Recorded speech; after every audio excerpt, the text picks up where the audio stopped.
ఇకపోతే కర్కాటక రాశి, విశ్వావసనామ సంవత్సరంలో కర్కాటక రాశి వారికి ఈ విధంగా ఉన్నది. పునర్వసు 4వ పాదము, పుష్యమి 4 పాదాలు, ఆశ్లేష 4 పాదాలు కర్కాటక రాశి. కర్కాటక రాశి వారికి ఈ సంవత్సరంలో ఆదాయ వ్యయాలు కనుక చూస్తే 8 ఆదాయము 2 వ్యయము, 7 రాజపూజ్యత 3 అవమానత. ఎందుకు అంటే కర్కాటక రాశి వారికి నిన్న రాత్రి 10:14 నుంచే అద్భుతమైన యొక్క మార్పులు జరుగుతున్నవి. 8వ స్థానంలో ఉన్నటువంటి యొక్క శని భగవానుడు 9వ స్థానానికి వచ్చాడు.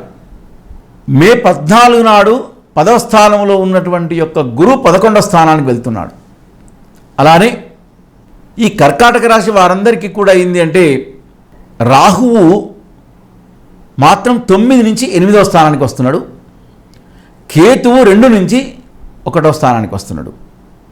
అంటే కేతువు కూడా 11వ స్థానం నుంచి ఎప్పుడైతే 12కి వస్తున్నాడో దాని యొక్క ప్రభావంతో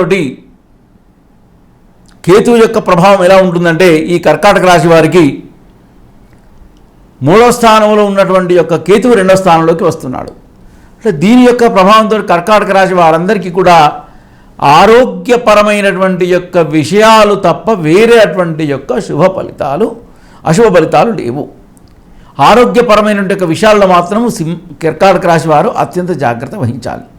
ఎందుకు వహించాలి అంటే ఇక్కడ కేతువు యొక్క ప్రభావం ఒకటి, 8వ స్థానంలో రాహువు యొక్క ప్రభావం ఒకటి ఉన్నది కాబట్టి కర్కాటక రాశి వారు కొంచెం జాగ్రత్త వహించాలి.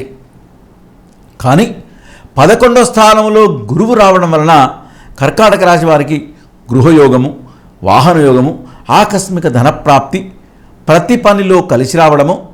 ఎప్పటి నుంచి అంటే మే 14 నుంచి మొదలుకుంటే అక్టోబర్ 3 వరకు ఏ పని చేసినా కూడా వీరికి అద్భుతమైన యొక్క విజయ అవకాశాలతో ముందుకు వెళ్ళేటువంటి యొక్క సూచన.